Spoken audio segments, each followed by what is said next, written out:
Often on this show, we like to say, who is this book for? So pick up Grave Empire by Richard Swan if you're the kind of dude who got hard in history class just reading about Napoleon's expansion of the French Empire, or you have a furry fetish. Either one.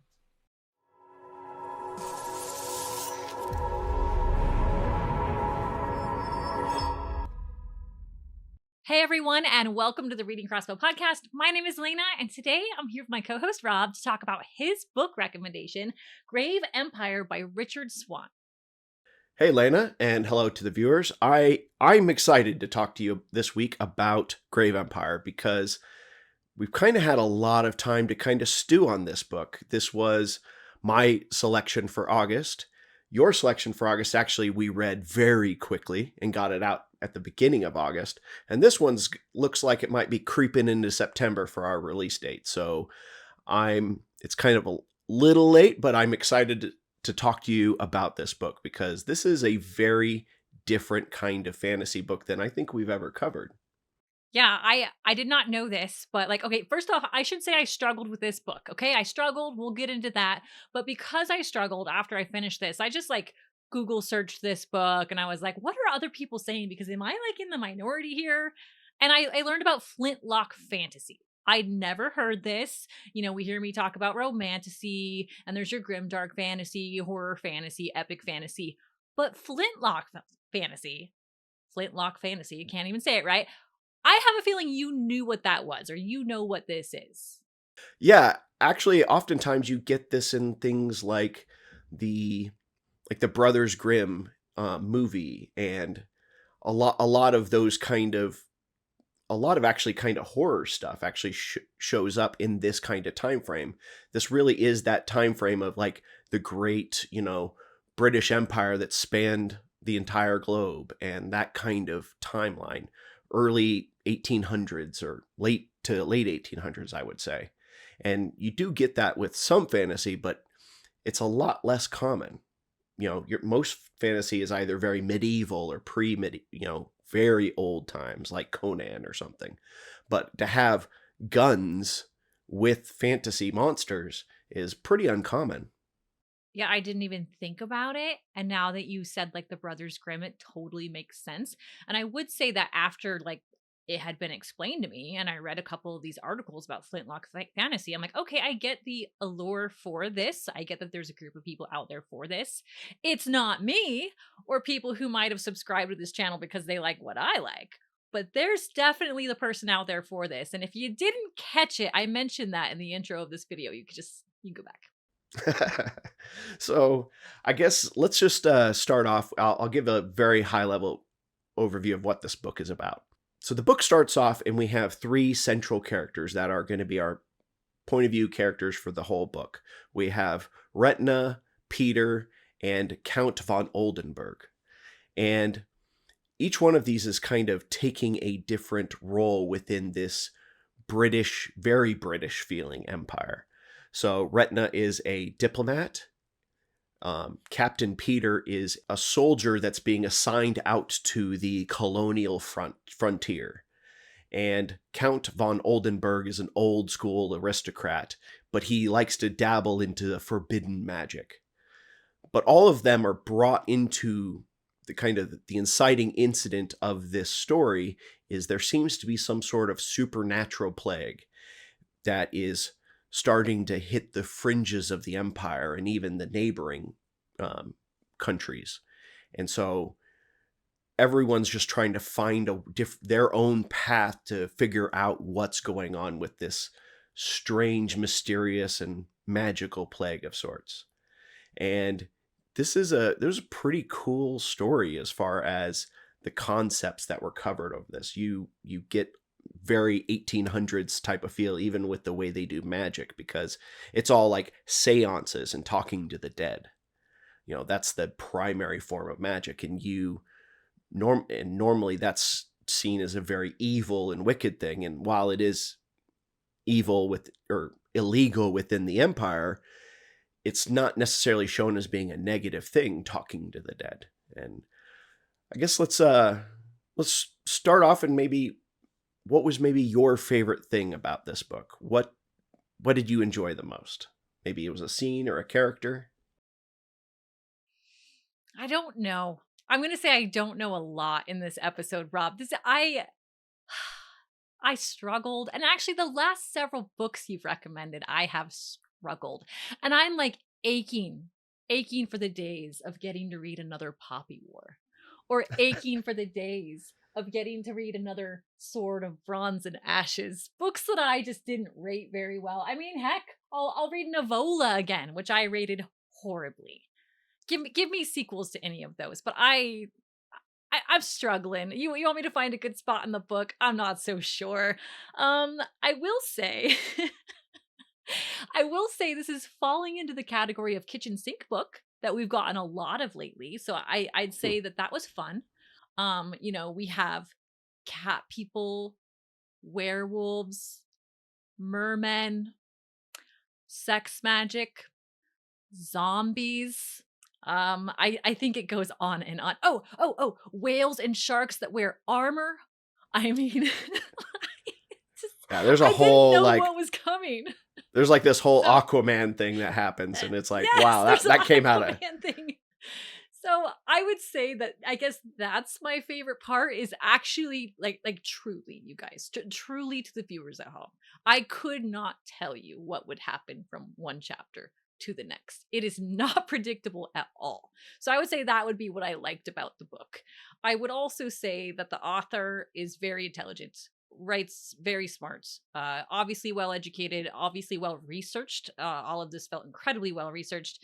And then also the characters, particularly um Renata and Captain Peter, had very, very human, very relatable traits.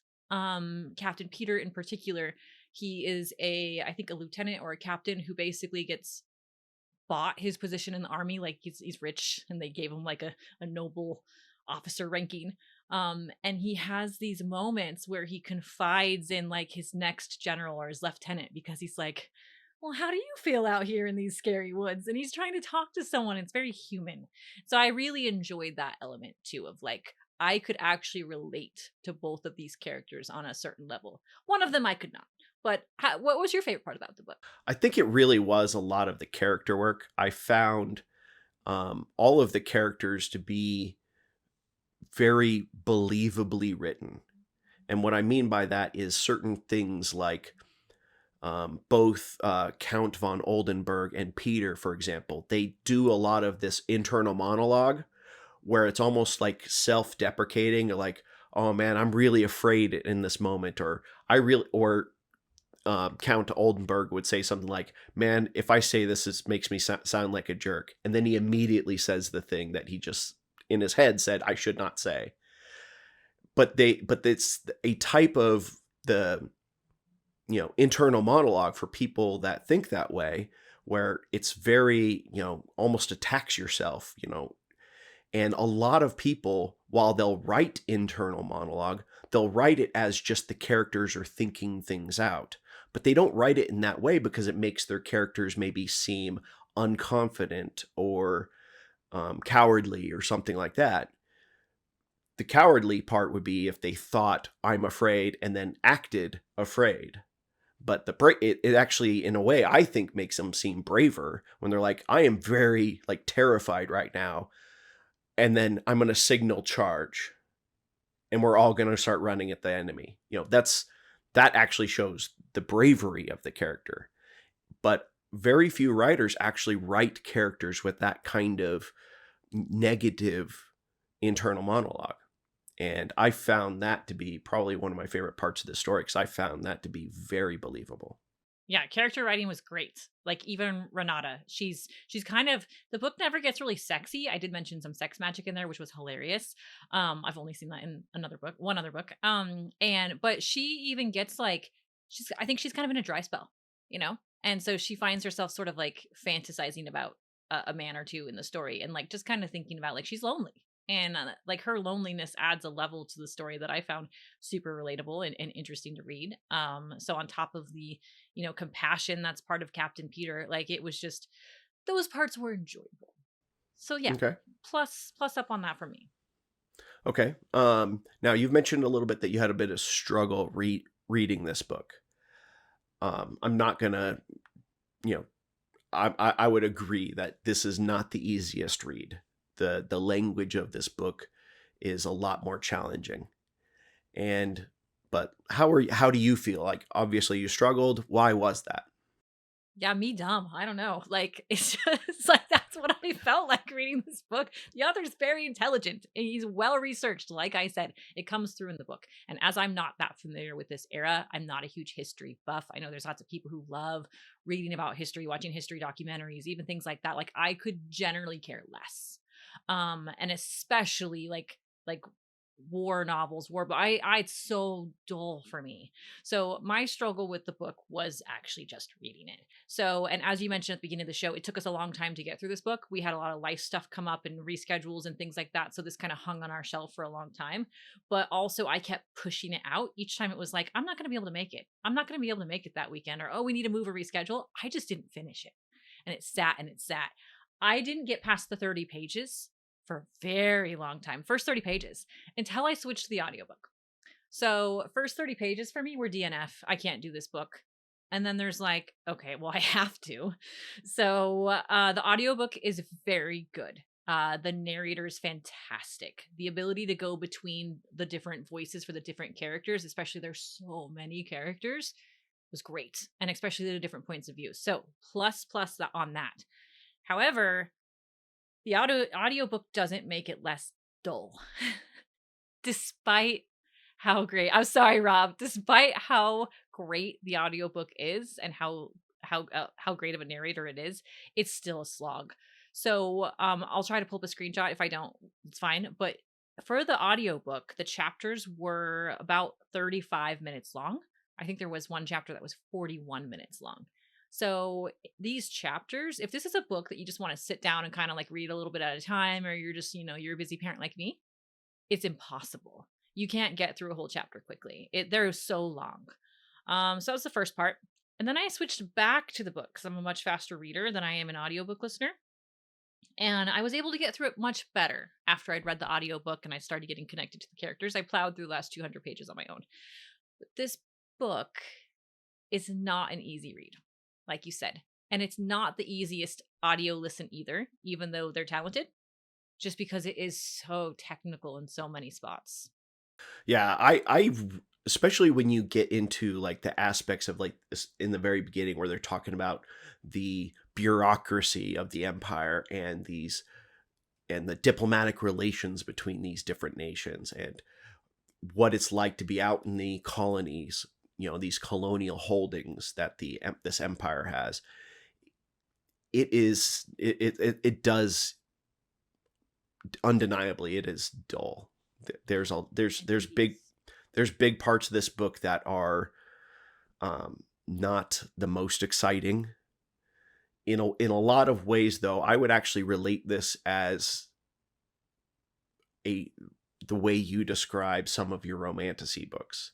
This is the slow world building setup for a bigger series. That's how this book comes across. It is doing a lot of world building here, trying to establish, these different empires, their relationships with one another, and even just how, this world just functions. And I kind of got that feeling that this is the goalpost on this book was to really set up the future books, not necessarily to lock down a fun and engaging narrative for this book. And I think that's where the book kind of missed its mark.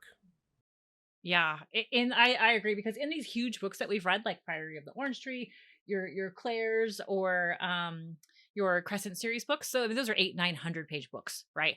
But I can get through all of that because there's abs, Rob. There's abs, there's wings, there's poor decision making in nightclubs. I mean, I'll read it if there's that. Another side of this though, like all jokes aside, after you got past all of that, we have an interesting juxtaposition in writing style where it's straight up dialogue for pages and pages of dialogue, which makes it go fast, but you get your one sentence, one sentence, one sentence, one sentence. Like it's like this, they're talking back and forth to characters for pages.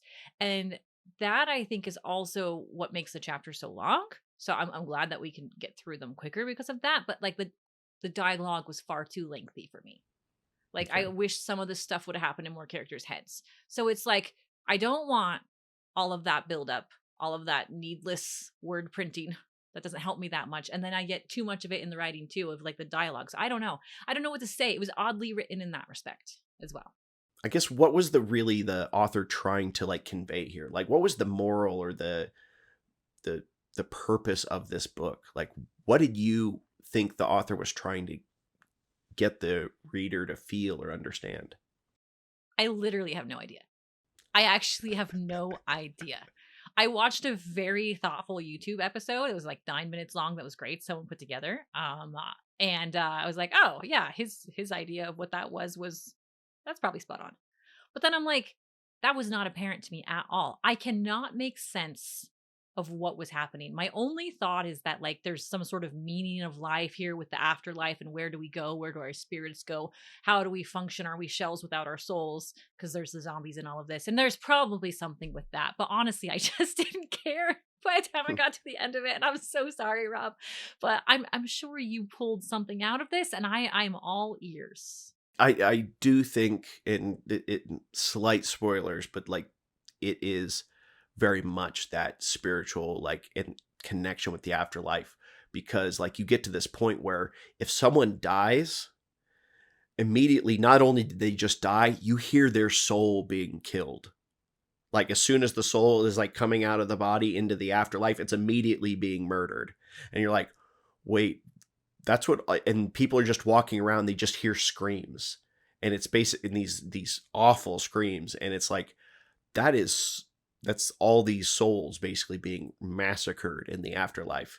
And it is, there's a very strong like horror element to that. It's like, oh no, they know the afterlife is very real. It's very present in their world. And yet now you're finding out it's not going to be for them. And so that puts the stakes on this story to be incredibly high for these characters, especially as they start figuring out what's happening. And then you have a character like Count von Oldenburg, who's like, how can I take advantage of this situation? You know, really like trying to monetize, labor. He's like, I could make a bunch of zombies and then have a workforce. But it was just kind of, it was very interesting the way these characters reacted. And for future stories, I think I'm almost most interested in Count von Oldenburg, because I want to find out, is he the villain? Is he going to become like of the villain, or is he like the anti-hero who's going to kind of turn at the end and help save the day at the end of this story? And at this point, it's a toss-up. Like, I don't know which way he's going to go, because he's a pretty immoral character. And I find that to be very compelling. Yeah, it didn't pay off for me. So the idea of the threat of your spirit realm is basically what's being threatened here.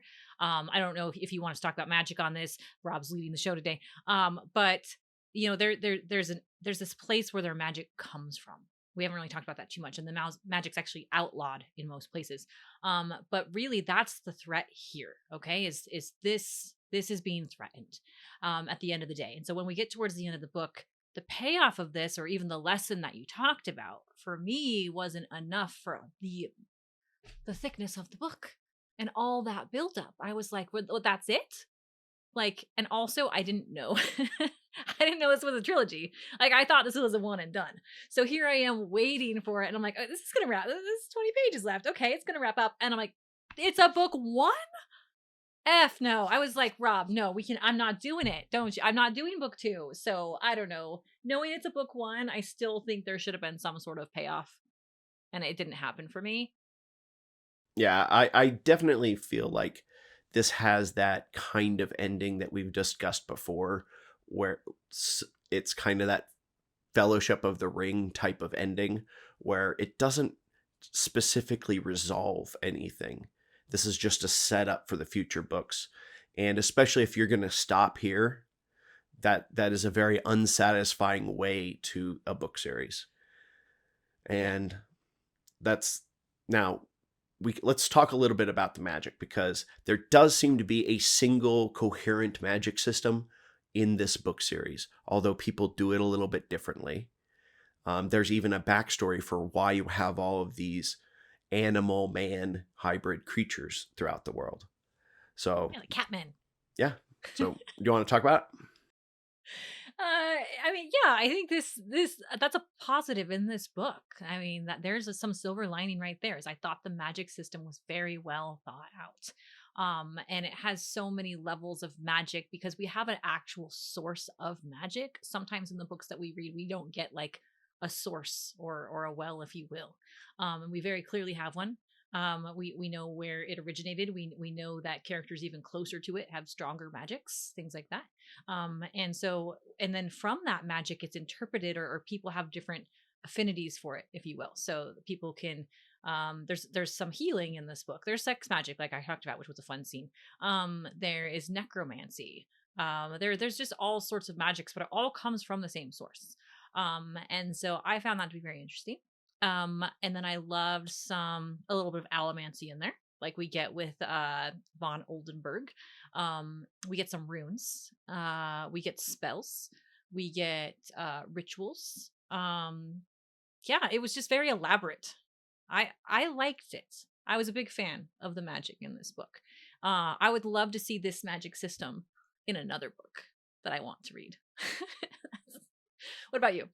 Yeah, I think this magic system was pretty cool because it is essentially being powered by like the afterlife, this connection with the next state of being. And so the people with the supernatural powers, they are able to basically interact with that realm and either speak with the dead. Some people do that, and other people, they'll use that magic to create magical effects or rituals. And ritual magic is very different than like spell type magic. And then with all these creatures, at some point in the distant past, basically there was another event where the spiritual realm and the physical realm kind of collided together, and the chaos that came from that split off all of these human animal hybrid creatures. Like there's a whole nation of wolfmen, and then there's some cat people, and then you have the mer people, and that was caused by the last big event in the spiritual realm. So now this event is happening, and it's like, well, what's going to happen now? The last one drastically impacted this world. What's going to happen? And I found that to be actually very fun, but it also kind of kicked off, and it was like, they're seemingly leaving out a lot of information. And that's when I figured out, oh, there's actually a different trilogy of books that takes place in this world, but it's set like 200 years in the past. And so these are considered to be independent stories. You don't have to read them in order. But I suspect you might get more out of this book series if you had read that other one. Because I think there's details that are left out here just assuming that you already had it. Like, it doesn't really well explain the dynamics between the Empire and the Wolfmen, or their rival empire. All those specific dynamics are not well explained in this book because it's not pertinent to the narrative, the core narrative. And I think it got left off because this is set in a kind of shared world with a different series. That was a really good description, and you ended with, kind of about that world, and we were describing the world in the Empire. And I think the Sova is a republic of Sova, if I remember right. So that leads us to show me the map, because the map in this book I actually think is very good, and actually the illustrations, the cover art, everything about this book is very cool. So one of the more interesting maps that we've had in a while. What did you think about it? So there's actually a couple maps, and they actually very much remind me of a lot of old time, like real world maps, or old like Greyhawk D&D maps specifically because the way they do the borders of these different realms. The one thing I have about these maps, my biggest criticism, is I feel like there's a color version of this map Yeah, maybe because online. I've looked, I couldn't find it, but I feel like there should be a color version of this map, and this is the grayscale printing of that map because like the borders, I feel like there's supposed to be different colored borders between these different nations. Like you can see Sova and then you can see the countries around them, but it's not clear where the border actually is and which ones are kind of protectorates and which ones are part of the empire. All of it's very unclear. And I feel like if you were seeing this on a normal traditional map, it would be, you know, orange border here, green borders here, yellow borders, you know, for each of the different important nations. And it would be much, much more easily identified of who is what.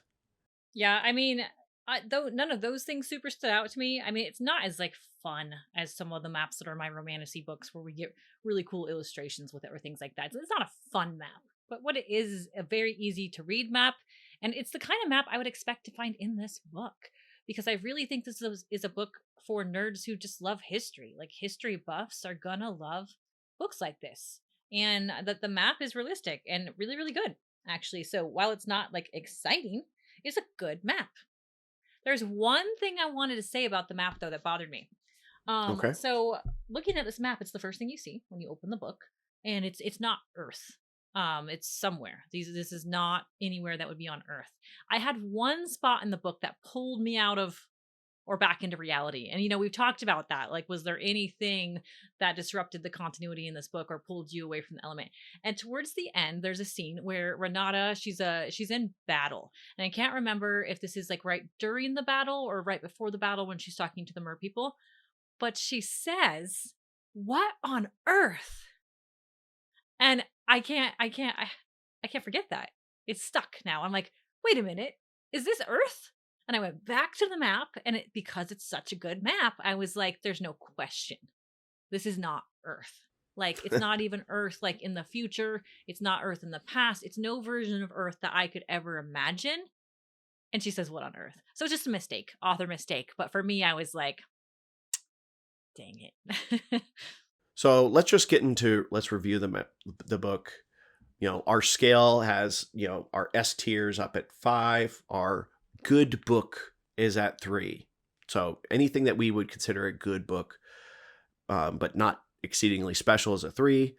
2 is it was okay. And 1 is this is a failure. This is a failed the book type of rating. So I suspect I know where on our scale you're going to fall. You're not going to be up in the 4 and 5. But how are you feeling about this book? It's tough, Rob. It's tough because I respect the author's work. I think this is like a very talented author. And so it's hard to rate something poorly because we actually have had authors watch our show before, and we've had one author in particular of Warhammer like on Twitter be like, "Wow, you guys suck."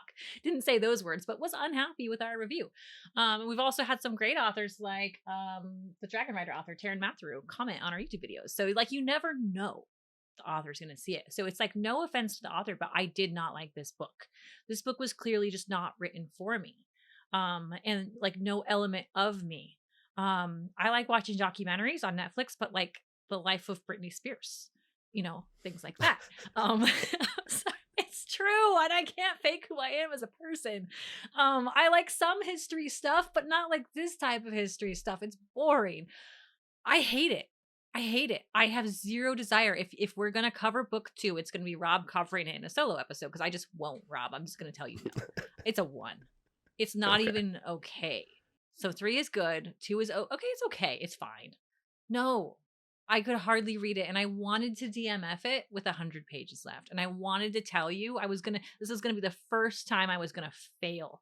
But I respect you so much as my friend and what we're trying to build on this YouTube show. So I was like, I have to do it.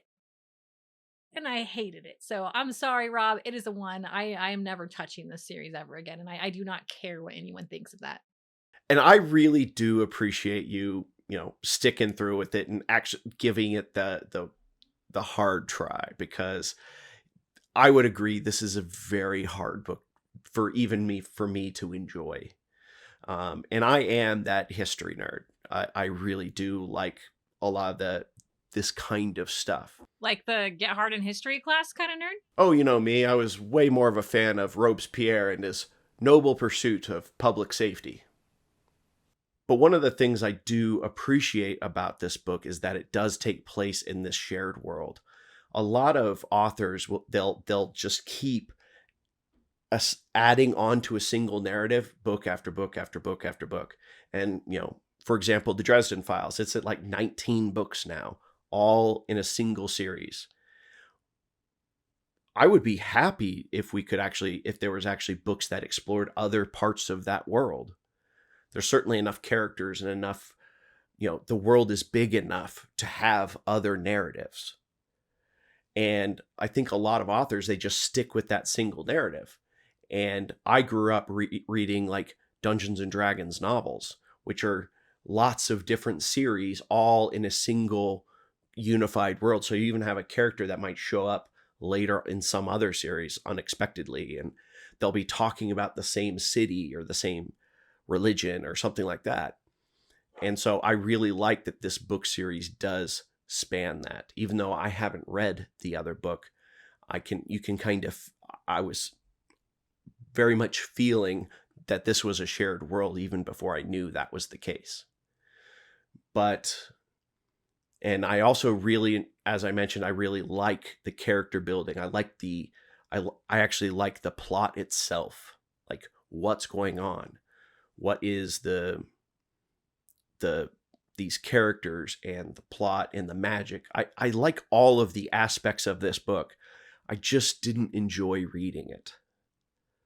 And I feel real bad about that, because I feel like, did I fail as a reader, or is this just not the right book for me? And I have to say, this really turned out to not be the right book for me.